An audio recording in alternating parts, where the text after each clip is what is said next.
امیرات الجنہ international on line قرأت institute. آج کا ہمارا ٹاپک ہے تجوید کے ساتھ قرآن پڑھنا کیوں ضروری ہے۔ ہر زبان کو اس وقت ہی صحیح بولا جائے گا جب وہ اہل زبان کے طریقے کے مطابق ہوگی۔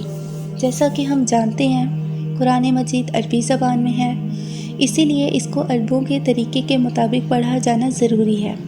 اگر اس کے طریقوں کے مطابق ہم حرف نہیں ادا کریں گے تو قرآن کی عربیت باقی نہیں رہے گی، یا اللہ کی مراد کے خلاف مطلب پیدا ہو جائیں گے۔ مثال کے طور پہ ہم نے حرف لکھا ہے قل، قاف، قل هو اللہ احد، اس کا معنی ہے کہو وہ اللہ ایک ہے۔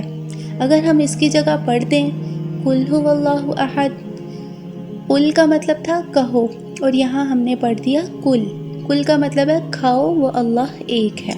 دیکھیں کیسے معنی چینج ہو گیا۔ اسی طرح ہی ہے قلبن، اگر ہم اس کو قاف کی جگہ کاف پڑھ دیں گے قلبن کا معنی ہے کتا۔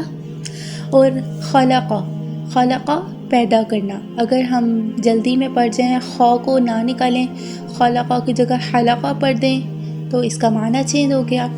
یعنی اگر ہم مخرج سے، تجوید سے، ترتیل سے نہیں پڑھیں گے تو ہر حرف کا معنی چینج ہو جائے گا، ثواب کی جگہ ہمیں گناہ ملے گا۔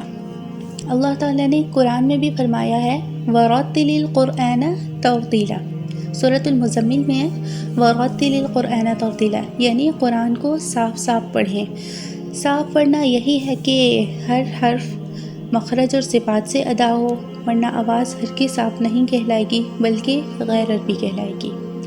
تو آپ ہمارے انسٹیٹیوٹ کو جوائن کریں اور قرآن کو ایک احسن انداز میں پڑھنا سیکھیں تجوید کے ساتھ۔